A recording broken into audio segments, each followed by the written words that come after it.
All right, we are delighted to have you all join us this evening. I want to start off by extending my sincere thanks to Tim Haggard with Long Realty, specializing in unique and historic properties, for sponsoring this fall speaker series. So thank you so much, Tim. We really appreciate your continued support of the museum. All right, so my name is Olivia Miller. I'm the interim director and curator at the University of Arizona Museum of Art, or the UAMA. I'm honored to be joined by our friends from the Getty Center, Ulrich Birkmaier, Senior Paintings Conservator, and Laura Rivers, Associate Paintings Conservator at the J. Paul Getty Museum, and Tom Lerner, Head of Science at the Getty Conservation Institute. So these three and their respective dream teams took on the very complicated conservation treatment of Willem de Kooning's Woman-Ochre. This was a process that took roughly 2.5 years. No small feat that this also happened during a global pandemic. So we are currently celebrating Woman-Ochre's return to UAMA with a special exhibition, which is up through May 20th. And so that's what we're here to talk about. So we're going to talk about the process of the conservation treatment. But we'll also accept questions. So if you have a question come up, please, I ask that you put it in the chat. We're going to keep all the participants muted during the meeting, but feel free to ask questions in the chat, and I will do my very best to leave time left over at the end so we can address as many of your questions as possible. So thank you, Ulrich, Tom, and Laura, for being here. Thank you. It's a pleasure. Yeah. So before we talk about all of your incredible work, I just want to make sure everyone in our audience is aware of why they're here and why Woman-Ochre was in such dire need of conservation treatment. So I just really want to give a quick context to situate us. So Woman-Ochre was painted by Willem de Kooning in 1954-55. It was donated to the UAMA in 1958 as part of the Edward Gallagher III Memorial Collection. And this image here on the left shows it on view in the 1980s. It was part of the collection until November 29th, 1985, when it was stolen from the museum. It was cut from its frame, and sadly, at the time, the museum did not have video cameras, and unfortunately, the case went cold very quickly. And the painting was missing for almost 32 years, until it turned up hanging in the bedroom of Jerry and Rita Alter, a couple who had since passed away. It was found in their home by David Van Acker, Buck Burns, and Rick Johnson, who might be here tonight. And if they are, hello. So here you can see it hanging in the home. Incredibly, it was returned to the museum very, very shortly after it was rediscovered. However, as you can see here, it was returned to us in a very, very damaged state. So while we were thrilled and elated and excited, we also knew that we had a really serious next step to take. And so we contacted a few de Kooning experts, including Amy Schichtel of the de Kooning Foundation, Susan Lake, who was the former conservator at the Hirshhorn, expert on de Kooning's methods and materials. And then we also worked with John Elderfield, who curated the de Kooning retrospective at the Museum of Modern Art. And collectively, we were able to start conversations with the Getty. So with that, Tom, I'm going to start with you because you were actually the first person from the Getty team to come out to UAMA. So what were your initial thoughts about the painting? And also, why did you think that this would be a good project for the Getty? Hi, Olivia. Hi, everyone. Well, I mean, it was Susan Lake who recommended that I come and see this painting. And I think I saw Susan was here too somewhere on the participants. And I'd seen photos and knew a bit about the story. So it wasn't a total shock when I first saw the painting, but it was clearly when you see something like this in the flesh, it's a very different experience. So it was definitely that horror of what had happened to this extraordinary painting, and mixed with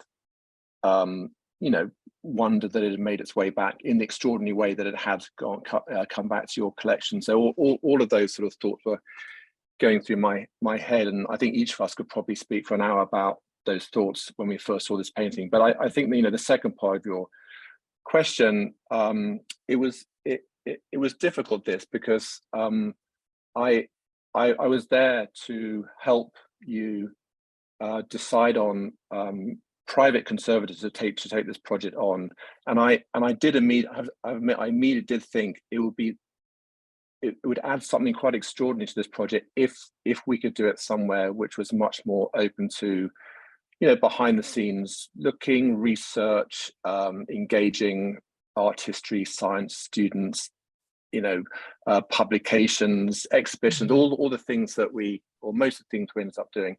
But I was there for a particular job. So I do remember we went through, and this was when Meg was your interim director, we went through all, incredibly, probably the 3 top conservators in the country. And it was a difficult moment for me to say, when do I suggest this about the Getty? Should I? What do I do?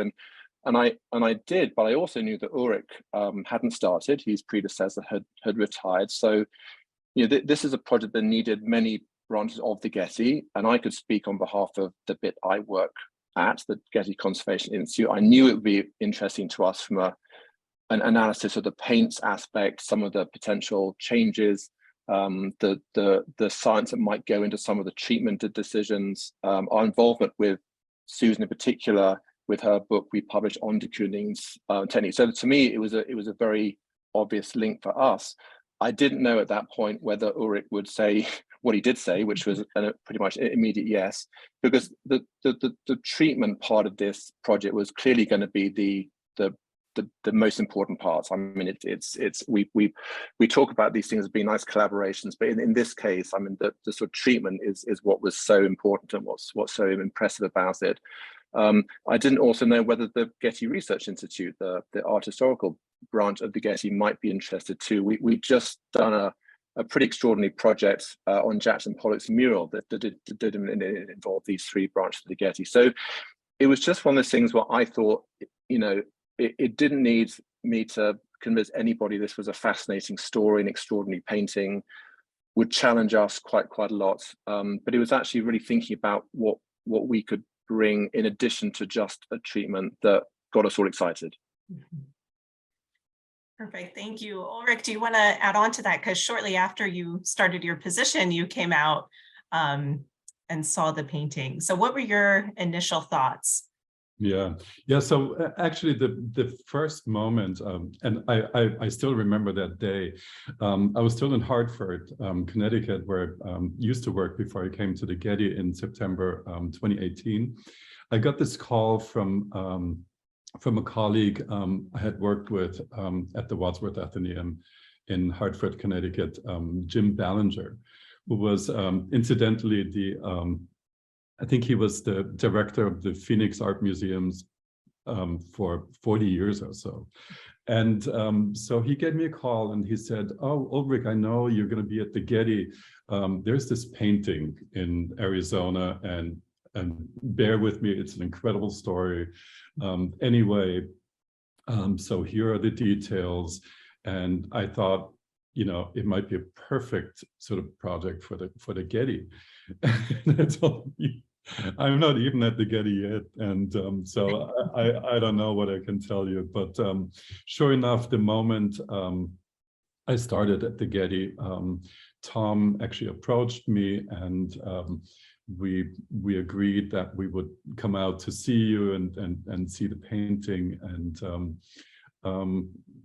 shortly thereafter, it was all agreed upon, and so it was actually the first sort of big project we took on at the Getty. The first big project for me. So it was particularly exciting, I have to say, and it was such a wonderful story and project. Originally, the story is not wonderful. It's pretty dramatic and awful, but it has this happy ending. So in retrospect, I think we all feel very good about it. Absolutely. Yes, Tom, I appreciate you mentioning that. we explored many options of where we would send this work, and we did bring out 3 really incredible conservators. But the sort of public offerings that the Getty has, you know, the opportunities for internships, the way that they collaborate, and not to say that those other conservators don't collaborate, but we knew that there would be this really wonderful educational output that could reach so many people. And for us, you know, I've mentioned it before, it just really felt like we were able to make up for some of that lost time from having the painting gone for so long, that this was a way that we could, you know, kind of fill that 32-year gap in a way.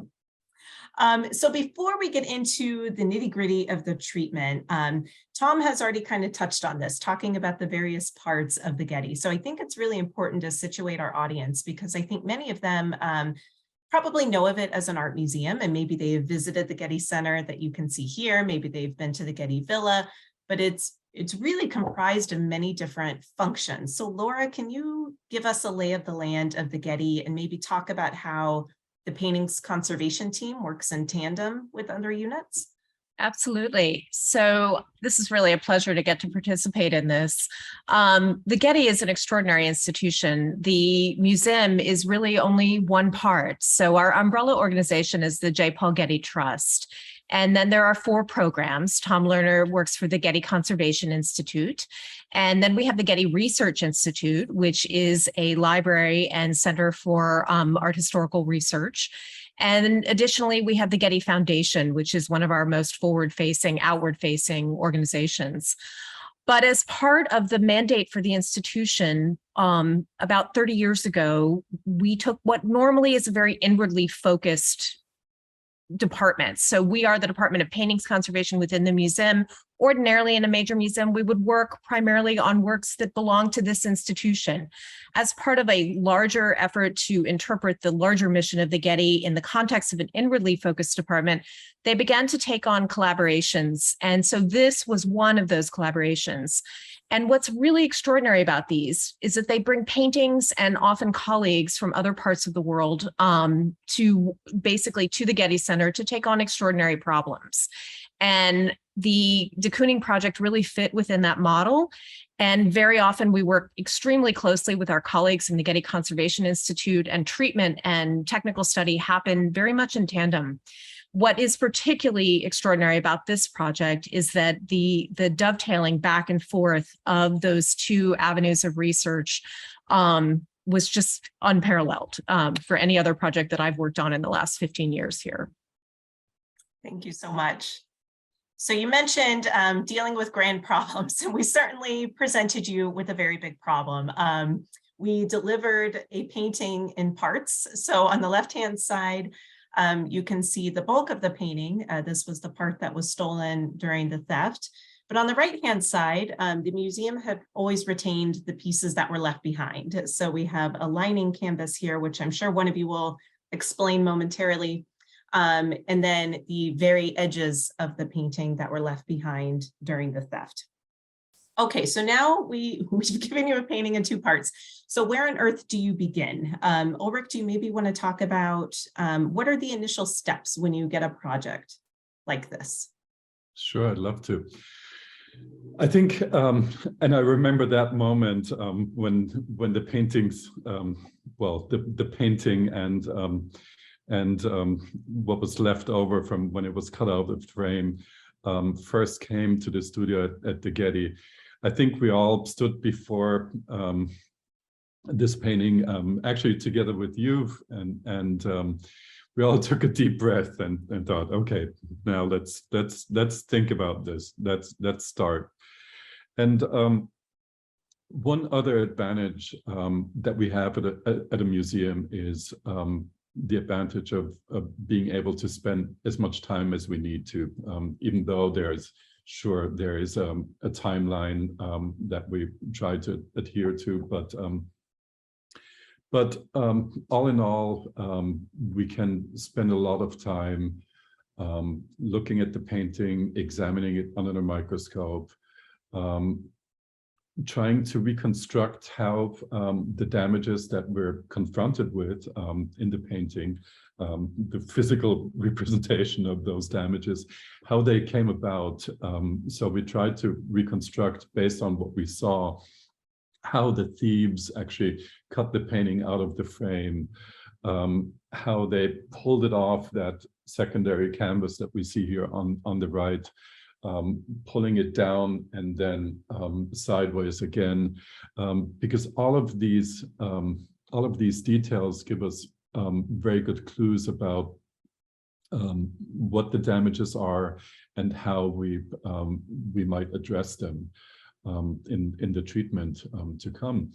And so a lot of time is spent with a great deal of looking, studying under a microscope, doing photo documentation of every step of the treatment, but the initial photographic documentation is very important, as you can imagine. And then hand in hand, or at the same time, the technical examination, the scientific study started, and that was undertaken by Tom and his team. And it was really important to have the results from that scientific study, because the identification of the materials, both de Kooning used in building up the paint, but also the materials that the thieves used in some, strange attempts to restore some of these areas, some of these damages.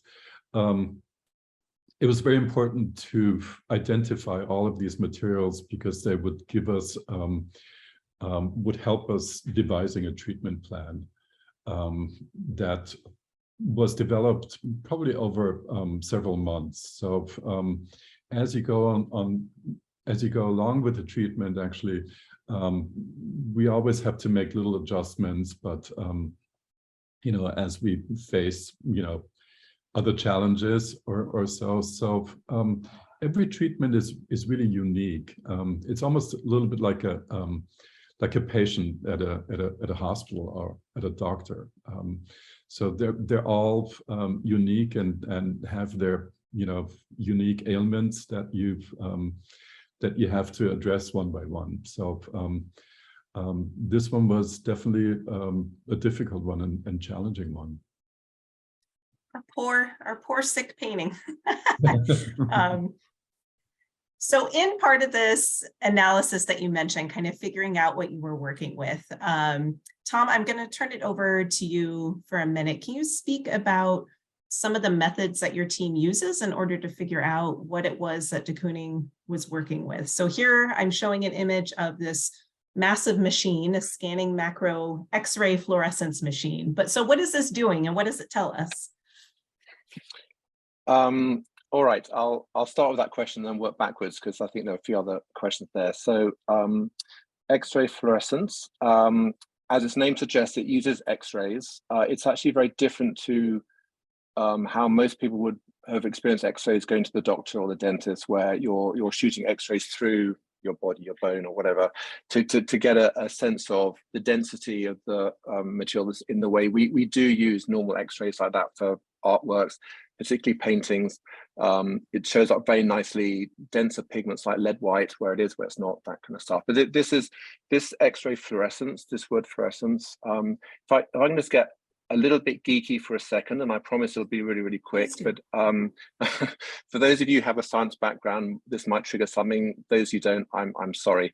But essentially, every element that there is made out of a nucleus and electrons around it. What the X-rays do, these X-rays in this technique, is actually to fire a beam that actually means one of the electrons will be pushed out of the of its element.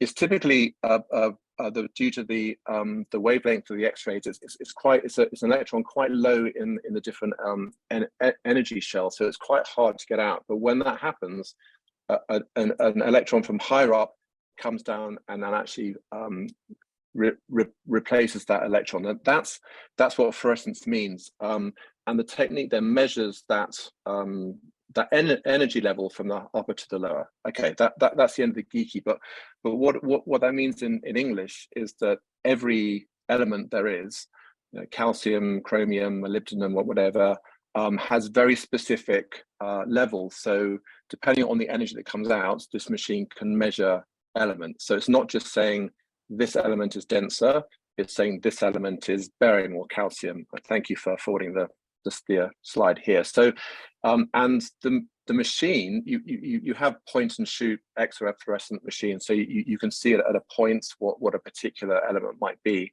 But the machine we saw in the previous slide is a scanner. So essentially, with the painting in this case horizontal, the instrument will scan in both XY directions or whichever way you're thinking, and to give this map. And so it's extraordinarily useful because it's easy to see where one element is across an entire surface.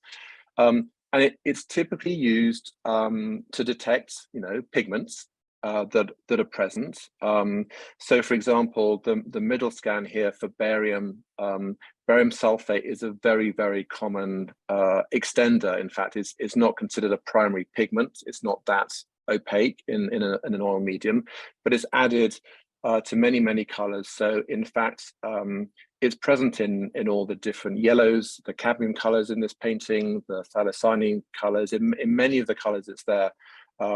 We use this image in the exhibition just because it looks really cool. It looks like a ghost, in fact, but it wasn't particularly helpful. It just tells us barium is everywhere. On the left, the calcium scan. Calcium is in one of the early ground layers, the very first layer that goes onto the canvas before paint's applied. Probably in this case, we think it was a commercially applied prime canvas that was purchased by de Kooning. So in fact, it's everywhere, and often, again, doesn't really tell you much useful information.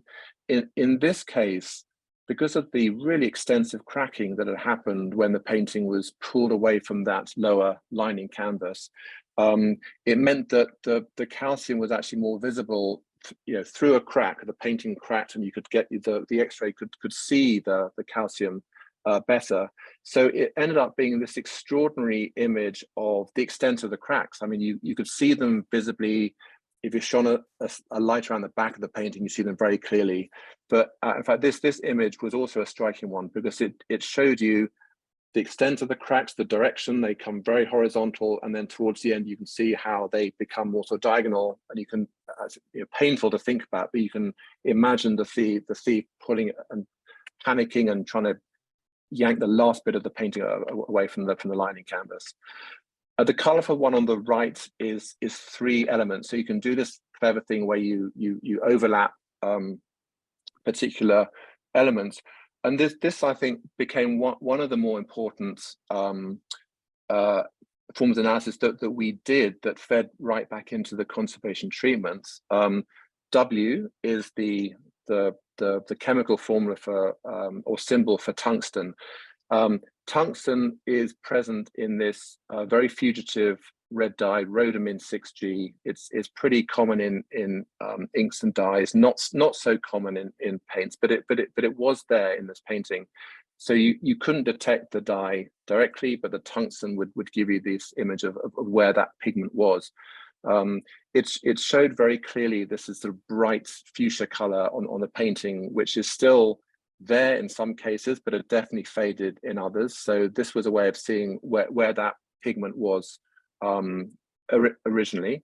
And in this case, it's been overlapped with selenium, which is a trace for one of the cadmium pigments, and then molybdenum, which is a particular orange pigment. So you can do all kinds of things with this technique where you can just then see exactly where certain paints are.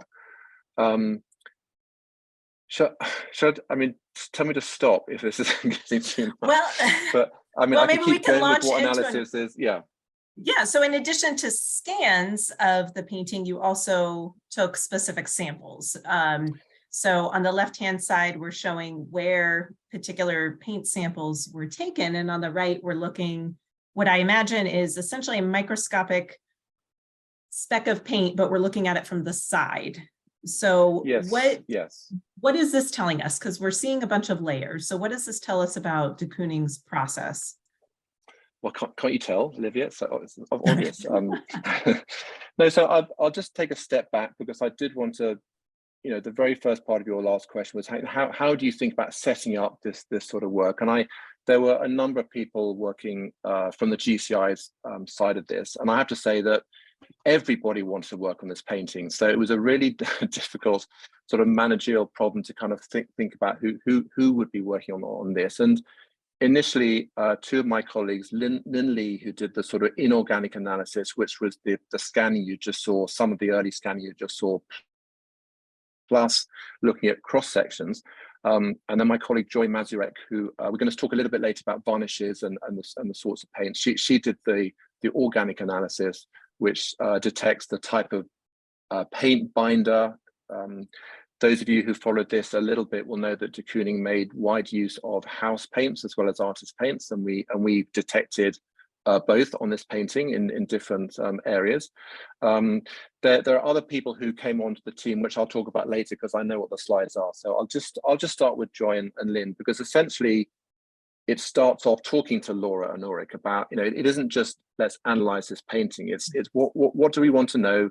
And if we want to know what the pigments are, we can do our scan. If we want to understand the paint binder, we have to take certain samples to run through those instruments. Sometimes it's agreeing where samples come from. If we're trying to capture, all the layers, we have to take a sort of deeper sample. These are all microscopic samples, and in fact, in this case, we had the added benefit of there being so many loose fragments of paint, tragically, but it meant that the sort of trauma of a scientist actually pushing a scalpel into a work of art to take a tiny sample, that became less of an issue, because we had these sort of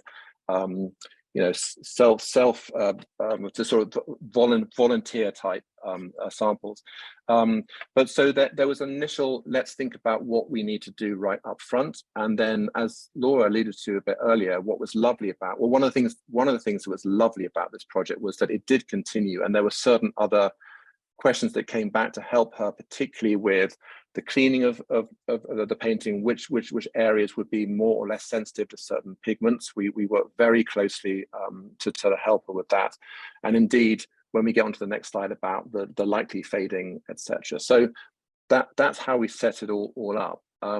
This early stage of analysis, and yes, so these are two cross sections, and cross sections are just always extraordinary and always beautiful. They are what they suggest. There's a fragment taken, and what you're trying to do is get the sort of layers that are beneath the surface. The fragment is removed, it's embedded into resin, it's turned on its side, and then there's sort of sanding, polishing, so you get a very, very smooth surface, and you see the layer system. So on the top one, it is the top layer is this fugitive red dye, rhodamine, that's that sort of pink layer. And if you look closely, you can see the very upper part of that looks faded. It looks whiter. That's exactly what's going on. You can see visually that the surface is faded, but the color itself is still there beneath it. The white and sort of grayer layers are these preparatory layers that run across most of the painting. So they're just there. The other thing you'll notice is all these black lines in both cross sections. So that you can see where the sections were taken. Number one, that it's sort of marked on the painting to the left, number 1 and number 6. So I remember one of the big concerns about when Laura in particular was approaching the cleaning was this idea that de Kooning used lots and lots of charcoal, and there's always a concern that charcoal isn't properly bound, unlike an oil paint, which is normally fairly well bound pigment in medium, charcoal not so much. And I think it was quite a surprise when we looked at these cross sections that there wasn't just charcoal in the sort of drawing, that initial drawing stage. It was throughout every single layer. So it's in the layer that's between the layers, and the cross sections show that beautifully. So it was a really helpful diagnostic to help see that. Perfect, Laura. Yeah, can you just add to that? You know, how does this help inform your process? Absolutely. Every time you encounter a painting for the first time, there's sort of one or two things that you begin to worry about initially. And in this instance, I was very focused on the charcoal on the surface. Much of it sort of lies on the surface. And because it had been varnished, the painting had been varnished, which was not a choice that de Kooning had made. The idea of removing that varnish and successfully cleaning and safely cleaning the charcoal was really a concern. However, I would characterize these cross sections as delightful because when I first saw them, the chance to see how back and forth between drawing and painting de Kooning was moving and how the charcoal particles are throughout the entire stratigraphy really allowed us to sort of step back and allowed me to focus on other issues in the cleaning. And in particular, the rhodamine became a really significant find. And this was one of the most classic ways in which the technical study really impacted the cleaning. This pigment, as Tom explained, is very fugitive, but it is also affected by polar solvents. And for the varnishes that were on this painting, polar solvents are generally useful and sometimes necessary in order to remove those varnishes safely. And learning that many of those varnishes would be off the table and simply not an option for certain sections of this painting was initially quite a concern. But it also, because we were able to map this pigment and map its presence on the painting in the places where it was most evident, in the shoulder, but also in the arms where it's faded a bit, and I might not have immediately been aware of it. So understanding very precisely, and that map was essential to the cleaning process. And so these two instances, I think, are the clearest examples where the work of my GCI colleagues really impacted the treatment in a very immediate way. Thank you. So, you know, moving on to what both you and Tom had said, first of all, if you could just define what you mean by fugitive. I just want to make sure that everyone in our audience understands what that means and what is this test being performed there? Fugitive essentially means that it's likely to fade. I think we've all seen Sharpie or ink on a page fade away, and this is a similar phenomena, often due to light, sometimes due to other presence of other factors. This is micro fade testing, and this is Vincent Beltran, who undertook this work, and Xiaoshen Chao, who was our graduate intern during this year. And they are in the process of testing the, in particular, the rhodamine shoulder in order to understand how likely it is to continue fading. And why don't I turn it over to Tom for a clear explanation of the technique. Thanks, Laura. Sorry about the delightful word. I didn't make that. It was delightful, not just surprising. Yeah. So absolutely. So that's what microfade testing does. What's quite extraordinary about the microfade tester, I find, is it's a technique that measures something in situ on a painting. So a lot of the time when we're trying to work out how likely a pigment is to fade or how likely a paint is to crack, or all of these things, typically what happens is you make mock-ups, you paint them out, you try and speed up the aging in some artificial way, and you make measurements, and it gives a pretty good indication sometimes, but it's never the real deal. And what microfade testing, that's a micro is the key word here, and it means two things. One of which there's a tiny beam of very, very intense light. The light comes from these optical fibers. I don't know whether you can tell this clearly, but there's a sort of prism shaped black holder that is just positioned just above the painting surface. Through the red optic that comes right down the center is a very, very intense beam of light, but it's sub-millimeter in size. It then initiates fading of that particular spot on the painting, but it stops the fading well before the human eye can detect it. The detection limits of the instrument itself are so high that the machine can tell how likely, or rather how rapidly, an area will fade with light without actually ever seeing the light. So it's used a lot. most scientific equipment isn't cheap, but this is one of the less expensive techniques that's actually widely used in many museums now. It's often the case that it's usable even without a dedicated conservation scientist, so it's becoming much more sort of user-friendly. But it's used the whole time, and this was just important to understand the likely level of fading that had happened already in this color, and hence what might happen going forward. Typically, fading is a sort of exponential curve where the sort of highest level of fading happens at the early stages, and it does tend to flatten off. I just need to just mention one other person. So even though we're talking about the inorganic analysis that Lynn Lee had started off, Lynn actually halfway through the project got a great job opportunity over in Hong Kong. So she left the GCI, but Douglas McLennan took over, who's really become the sort of the voice of the sort of scientific part of this project. And even though he doesn't actually show up in any of these images, he really was the one that I relied on to pull it all together and have that very close dialogue with Laura. Right. So we have so many people working on this. All of this research is happening, testing is happening, you're working in tandem, but there's also just a lot of preliminary work dealing with the painting in order to start treatment. So Laura, what are you working on here? Can you explain this for our audience? I know it's painful for you to talk about. It's all right. I think I can handle.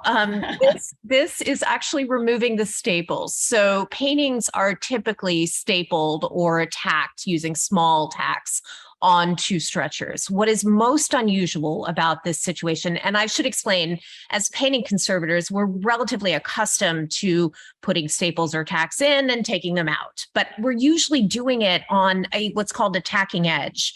And so that is the portion of the painting that wraps around the stretcher. It is also the portion of the painting which, in this case, was left behind after the theft. So what you're seeing here are actually staples that are going through what was originally part of the face of the painting. So what I'm doing here is using a variety of tools, and ultimately I settled on a slightly different system than you see here, but essentially attempting to remove the staples while causing as little damage as possible, or ideally none.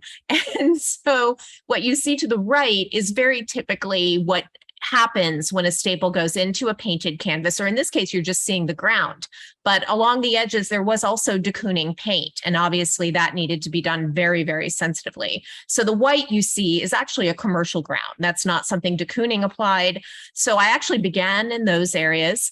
But the slight indentation that you see is something that happens most typically when either the staple gun pushes it in, or often just to sort of neaten up the edge, the staples are pounded in with a hammer.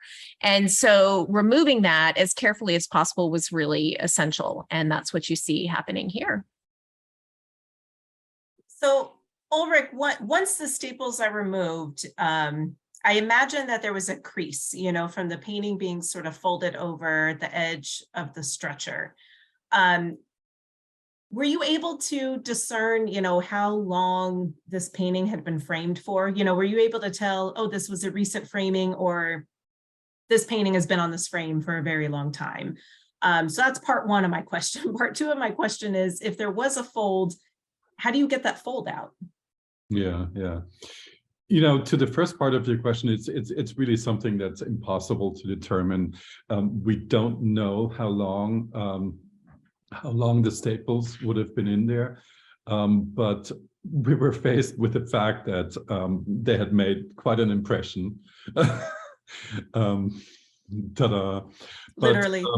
Yeah, literally. And so we're faced with these holes from the staples and the impression the staple had made in the paint film, which was really a problem because, as Laura mentioned, this part that was stapled to this homemade stretcher that you see was really going to be part of the paint surface again. So we had to, in our treatment, find a way to minimize that visual impact of the staples. Of course, eventually also fold out this area again. Now, let me go back a little bit to actually a question I saw in the chat room. What was the painting adhered to? How was the painting adhered to a backing that you saw in one of the first slides that shows that backing, it had been pulled off from. So it had been adhered to a secondary canvas in a 1974 treatment at MoMA, where it was lined to this canvas that you see using a wax resin mixture as an adhesive that was applied, basically activating the wax resin with heat.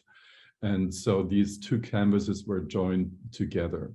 Now, when the thieves pulled it off that secondary canvas, it caused all these horizontal losses, all these horizontal lines that you see. And of course, when it was stretched over that new strainer that you see in the right of the picture, it it had this fold over that we needed to fold back out again. And so heat actually worked to our advantage. So we used gentle heat. We used tacking irons, which can deliver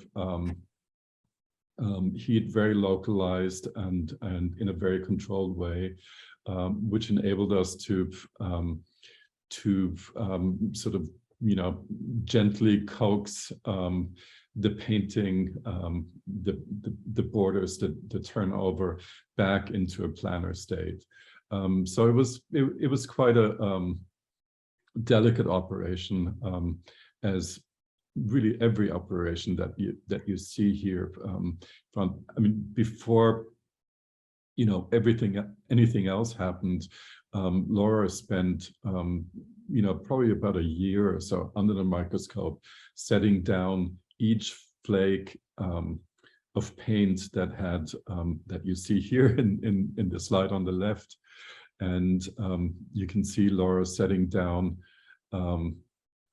those tiny ridges that had developed as a result of the theft under a microscope. So that was it was a very, very important and dramatic part of the treatment, because once Laura was done with that operation, the painting was basically planar again. And you can still see where she's working under a microscope there, the edges, you can still see that ridge very, very much pronounced, which later, again, with gentle heat, would flatten out eventually. Right. Perfect. Well, that's a perfect segue into this work here you're doing, Laura. We continue to be in awe of this photo. And first question is, how do you get into the mindset to deal with this very patient, very minute work? Yeah, this was the most intense consolidation undertaking that I've ever done. And I perhaps should begin by explaining what consolidation means. It's a normal part of paintings conservation. We do it almost on a weekly basis. When there is a flake of paint, we choose an appropriate adhesive and make a decision about what either heat or sometimes a bit of moisture, depends on the paint, depends on the pigment, depends on the canvas, depends on the treatment history of the painting. But on a very often microscopic level, but sometimes larger, we set these down. And it's kind of a tiny little effort of trial and error to find the most successful solution. And I think one of the particular characteristics of doing this kind of work is that the pigment itself actually determines sort of how things are going to go. So, and that has to do in part with what it's called the pigment to binder ratio. So some pigments, a lot of pigment has to go in order to get the color intensity and relative to the medium. And in others, there's much more medium and perhaps the pigment has higher tinting strength. And so it results in a more pliable paint. Some pigments also act or contain dryers, which ultimately can end up with a more brittle texture to them. So literally over the course of the year and a half that I spent working like this, and there were other things going on at the same time. This was during the pandemic, and there was a lot of sort of concurrent work going on in the museum. But this time was really spent getting to know each of the individual pigments way better than I had ever expected. And in some cases, you know, where the paint was still present, it was possible to set them down, and under the microscope, it almost looked like actually the Grand Canyon. I mean, sort of Arizona like slot canyons. And when the paint was still present, it was possible to set them down and have the paint meet and have it almost disappear. And this was just these delicious moments, and those were my favorite passages to do. Simultaneously, it was also a process of clearing the surface. In many ways, this was a very visually noisy painting when it arrived in the studio. And in part, that was because so many fragments of paint had become caught in these very sticky varnishes. In particular, the varnish that was applied after the 1974 treatment has a very low glass transition temperature, which essentially means that it's very sticky at room temperature. This turned out to be rather fortunate because it sort of caught many of the fragments. And so as I was working, I was also collecting those fragments, and I developed a system to retain them so that they could be used for technical study, but also to sort of develop the techniques that were being used for the technical study. So in other cases, when the ridges came together, the paint was actually missing, and those ended up being sort of the less satisfying portions of the painting to work on. And that's where Ulrich will come in later. We'll talk about that in a moment. So varnish. So you've all touched on the issue of the varnish. So we know for sure, and you know, we knew this at UAMA, that the painting had been damaged while traveling in an international exhibition. It went to the Museum of Modern Art in New York for treatment in 1974. That's when the lining was added, and that's also when the first layer of varnish was added. But surprise, turns out there was a second layer of varnish added afterwards. So Tom, how were you able to discern that there was a second layer of varnish? Well, we used a very, very sophisticated scientific technique called Laura Rivers.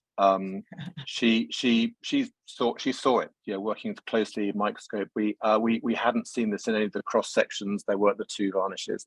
So I mean, Laura will tell you, I think better than me, but my recollection was she could see quite distinct. You know, there was this varnish that we could then take separate samples. So this earlier varnish that we think was applied in MoMA was a more consistent level that was an acrylic, a quite commonly used acrylic varnish at that time. And then these sort of more globules, which were not across the whole surface, which we therefore think were probably sprayed on by the thieves, turned out to be Damar. So it's actually very different. So it was literally, we were given two samples. Joy rather was given two samples, and Laura had her answer. Mm-hmm. Is that So right, Laura? Laura, Did I remember that correctly? Yeah. No, that's a good characterization. It's very visually distinctive under the microscope, and it also reacts very differently. So what I didn't explain while talking about consolidation is that I was using a very small, what we call a heat tool, a heat pen.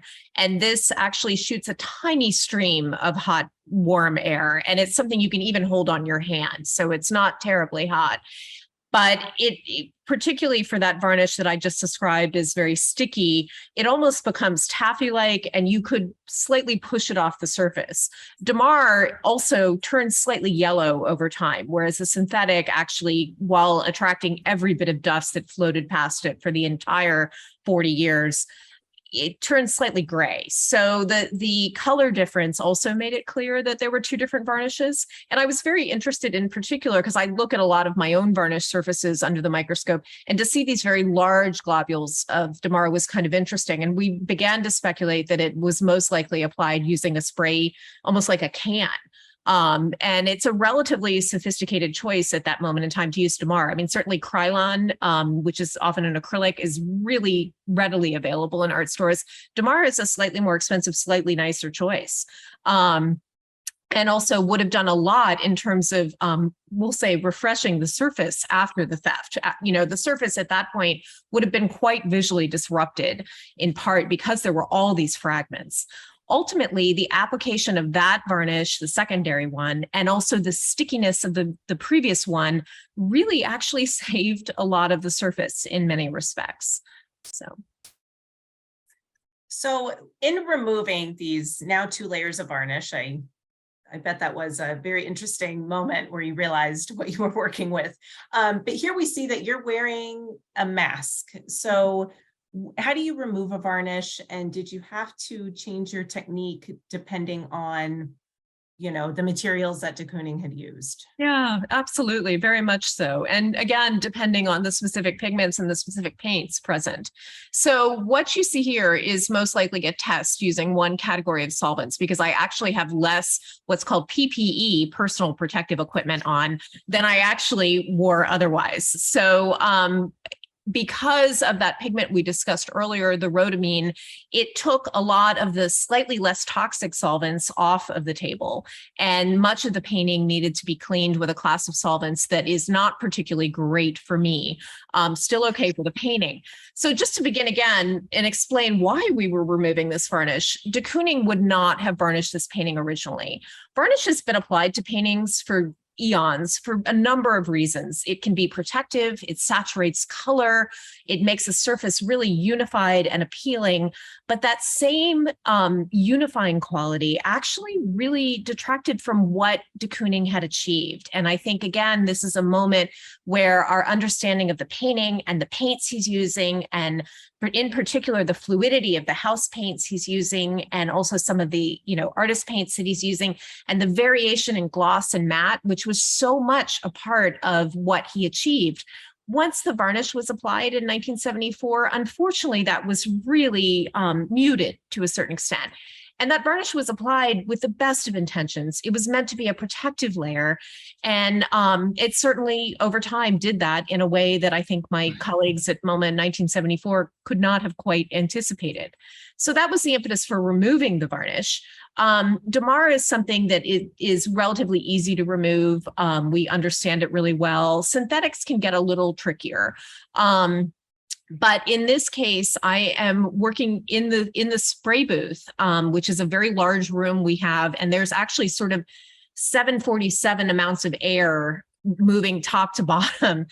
In addition, I'm wearing a respirator. Those pink cartridges protect me from organic solvents in particular. I have on one pair of gloves, but for some of the other solvents that I used later on, particularly in those tricky areas, I actually wore 3 pairs of gloves.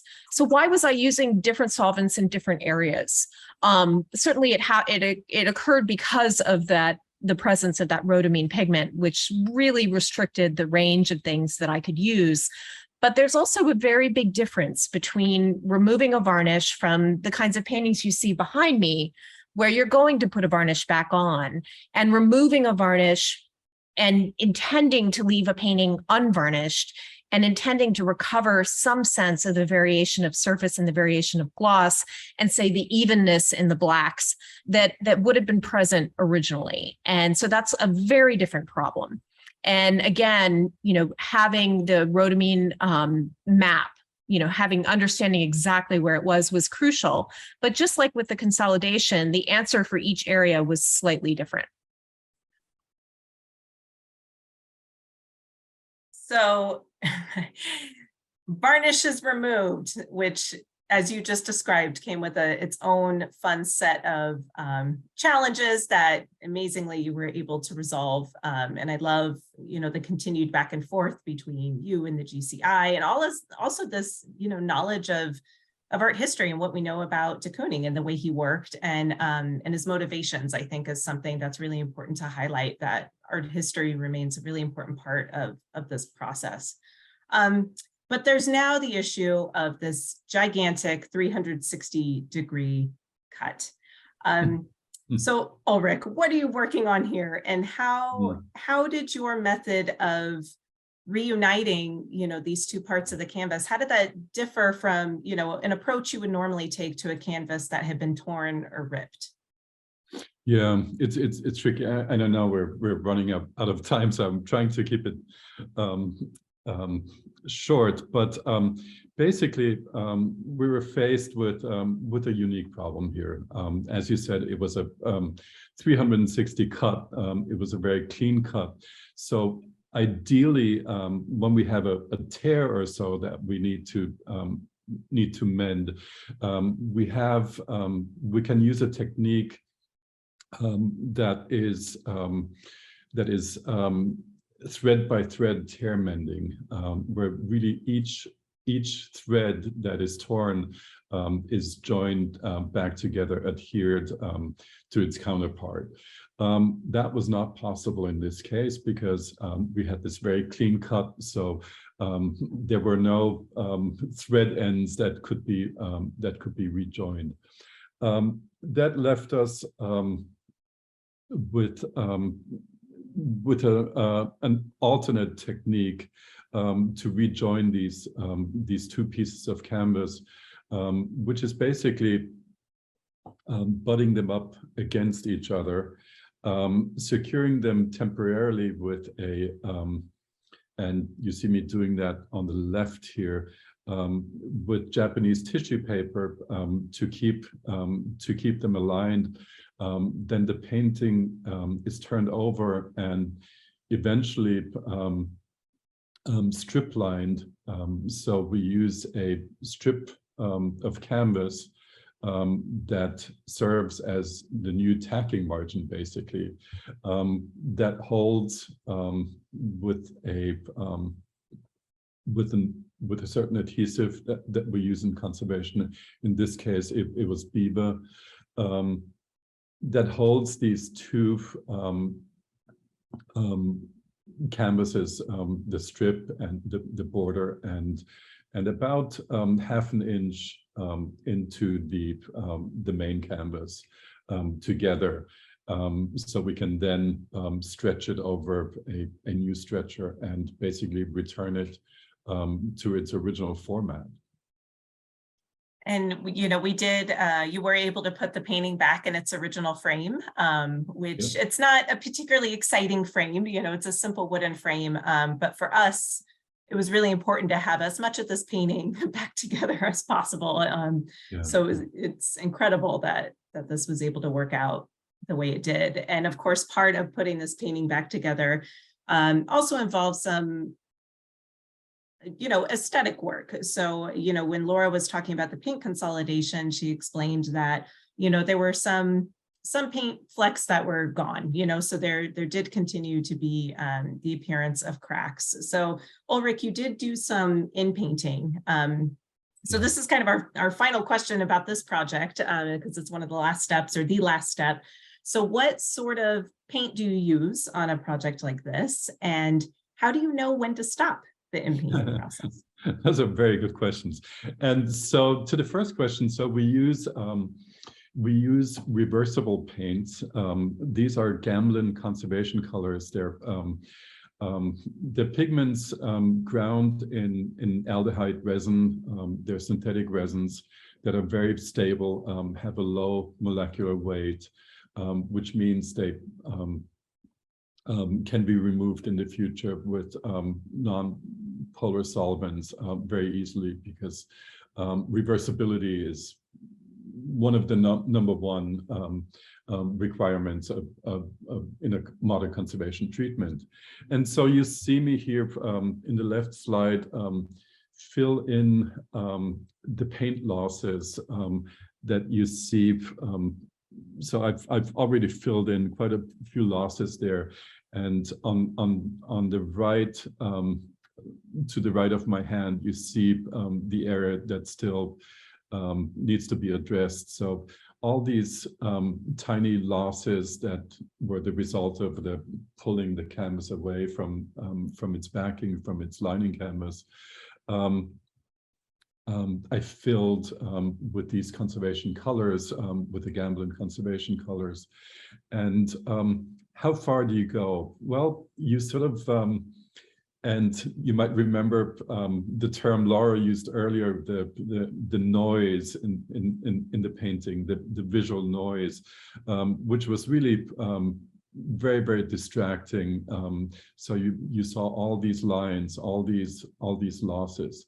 And so the in-painting process really goes as far as necessary to make that noise disappear.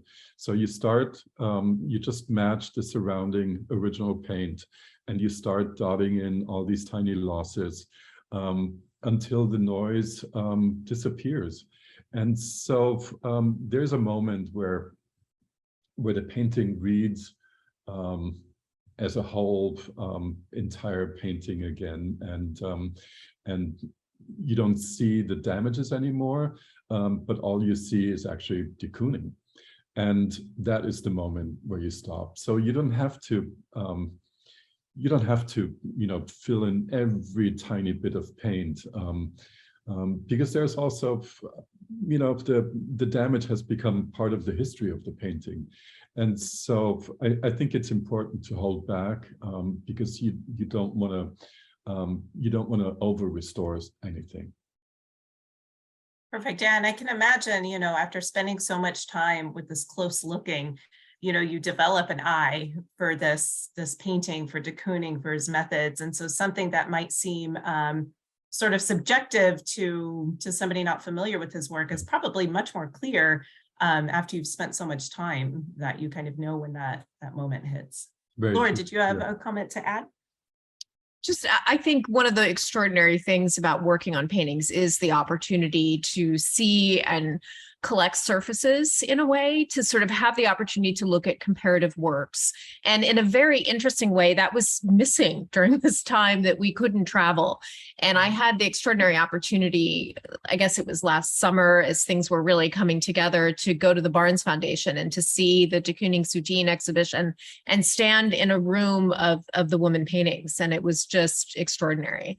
But I think, yes, the what you see and what may seem very subjective, a lot of our decisions are really based on what's immediately around the paint, immediately around the loss. And so it does come together in a way that really works most of the time. Yeah. Well, it definitely came together for this painting in a very incredible and miraculous way. I mean, you certainly, your whole team, everyone there brought this painting back to life, and we couldn't be more grateful. I know some people might have to leave. I'm hoping you all can stay just 5 to 10 minutes to quickly tell us your next projects, and maybe we can take a couple questions in the chat if that's all right. Tom, maybe we'll start with you. What's on the horizon for the Getty Conservation Institute? I know this is a tough question for you because a lot's going on over there. Yeah, it's a very tough question. I'm going to dodge completely because I don't want to choose my favorite child at all. But I mean, one of the things we're embarking on right now is a big renovation of our lab spaces, and that's not particularly exciting for this audience probably, but one of the things we're using that to do is to really think about visibility of our work, access to our work. So not only the physical design of the lab, to really think about sort of online ways of seeing inside the work that we do. So it's quite a big package now. We're trying to just work out the best way that we can open up in real terms, virtual worlds, all that kind of stuff. But I just want to just call out two sort of fairly minor projects, but they both involve, they have a connection to this project. One of which is Douglas McLennan, who I've mentioned a few times tonight, who really pulled together the scientific side of this project. We are I think we're a few days or weeks away from launching an online display of the scientific work on this on Google's Arts and Culture. So it's just going through the final sort of checks and balances internally, but it was one of the things that we felt was better addressed in that format rather than try and push things into a just a display exhibition case where it's just you just have to balance words and images and that kind of stuff. And the second, there was a really important part of this project that never actually happened, which was another colleague of mine, Michael Dutre, was working with Laura quite closely at looking at alternative solvents of some of these really nasty solvents. So the fact that Laura had to explain all the PPE she was wearing, it's a constant issue for conservators, and many people are now looking at, you might call them greener solvents, less toxic, less environmentally damaging also. And we're by no means the only institution looking at this, but we almost got to the case where a better solvent was used on this painting, but it didn't quite work exactly. So that work continues, and it does excite me that we can be part of that research. Oh, that's wonderful. That's a lot ahead. Laura, what are you working on next?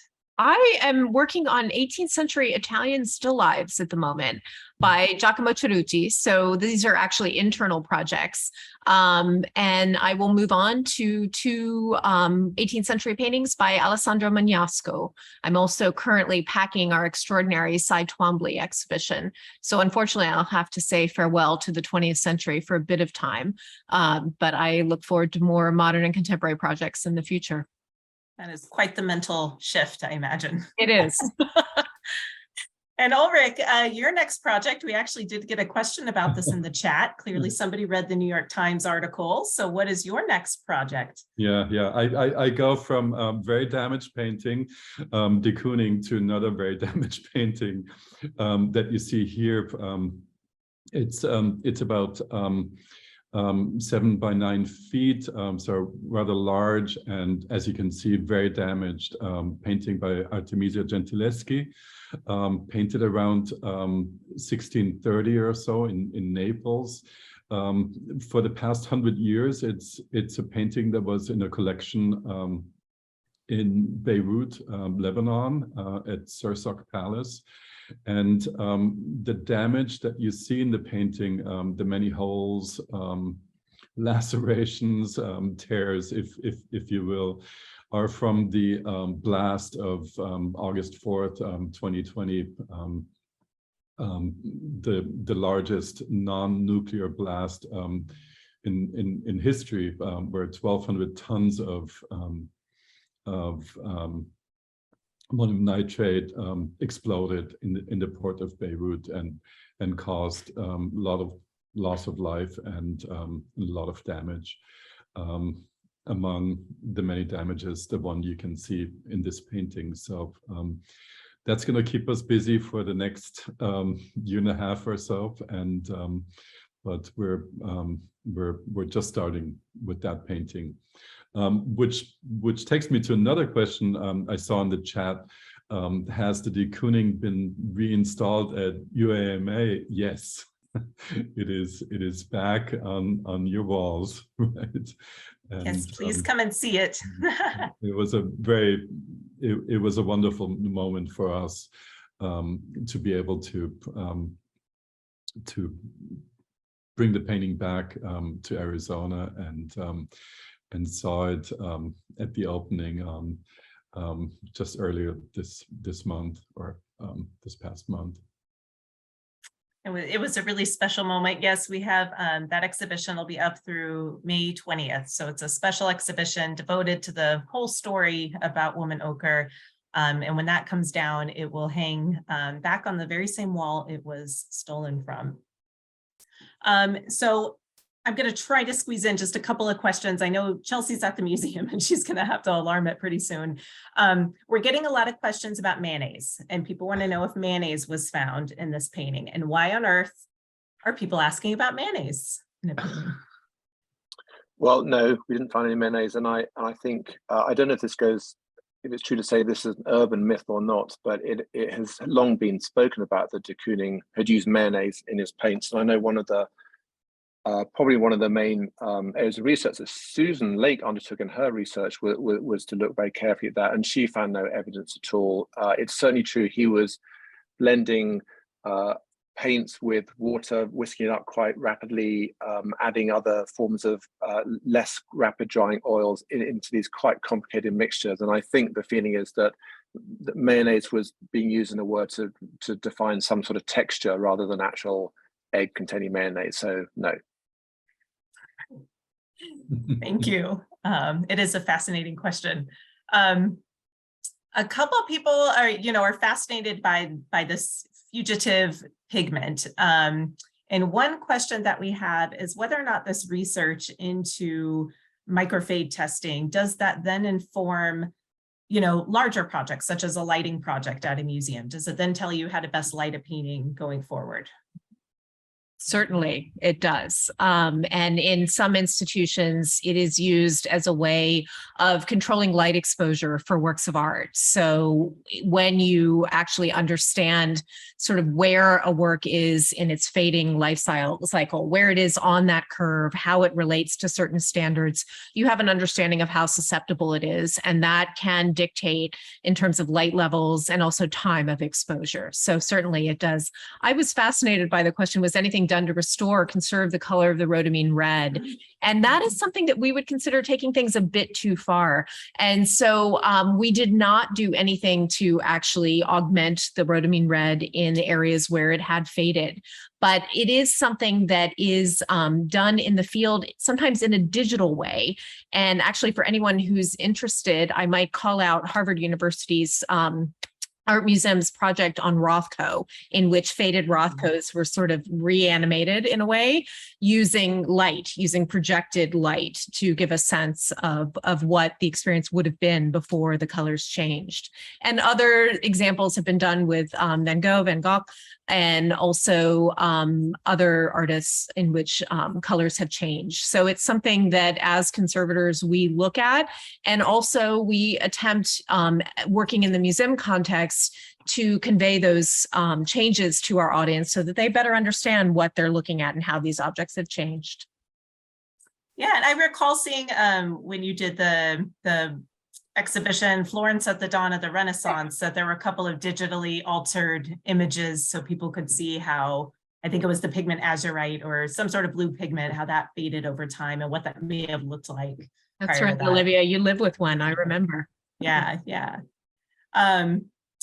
One question is how do you safely dispose of the materials you use? What is that process like?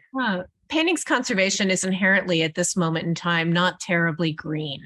Obviously, it's a small niche activity. And so our use of solvents and production of solvent waste is much smaller than, say, most commercial contexts.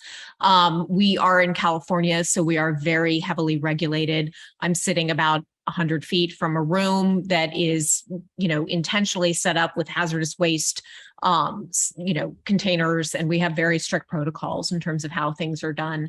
But I think the project that Tom mentioned, looking at greener solvents, is interesting not only for conservators, but also interesting for, the planet. So. Wonderful. I think we'll end with one question, and I'm going to choose David Van Auker's question because he's one of the guys who found the painting and returned it. But he actually has a great question. I'm so glad he asked it because we didn't really get to touch on this. So he's mentioning the canvas patch that was adhered to the back of the painting. So when the painting was discovered, not only was it reframed, but there was also a large canvas patch on the back. So what was that there for? And how did you remove it? Yeah, there were, in addition to the large, we'll call that the cut, there were a number of internal tears that I think some of them happened earlier on. Some of them happened in the process of removing the canvas from the lining canvas. And so when the painting was stabilized by the thieves, they made the choice, or whoever afterwards made the choice to add a patch. The patch they added was quite thick. It was a piece of commercial primed canvas that was simply adhered to the back with PVA, which might not have been the choice made by a professional conservator at that moment in time.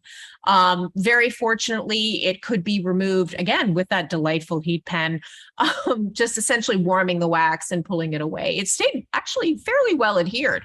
And ultimately, it was a kind of a funny connection between my work and the work of the people who met the painting immediately after the theft, because I ended up using portions of that patch to stabilize the tears while I was working on other areas. So on the back, initially it was a large, almost a quarter of the painting, and I sort of whittled it down until it was sort of just around the tears. So ultimately I used the thieves' work to my own ends, which was great. Yeah. Well, I'm glad, well, they didn't do anything right, but I'm glad that that at least helped you a bit in the process. Thank you all so much. We all continue to be in awe of all of the incredible work that you did to bring this painting back to its incredible state. We love, I'm still in awe that it's in the gallery. It's still really kind of unbelievable, and we're really excited to follow all of your projects and to see the Artemisia come back to life. And thank you so much. And thank you all for a great discussion in the chat. And thank you all for being here. And thanks again to Tim Hagyard for supporting the fall speaker series. This was a great pleasure. Thank you. Yeah, thanks so much. Thank you. Thank you, Olivia.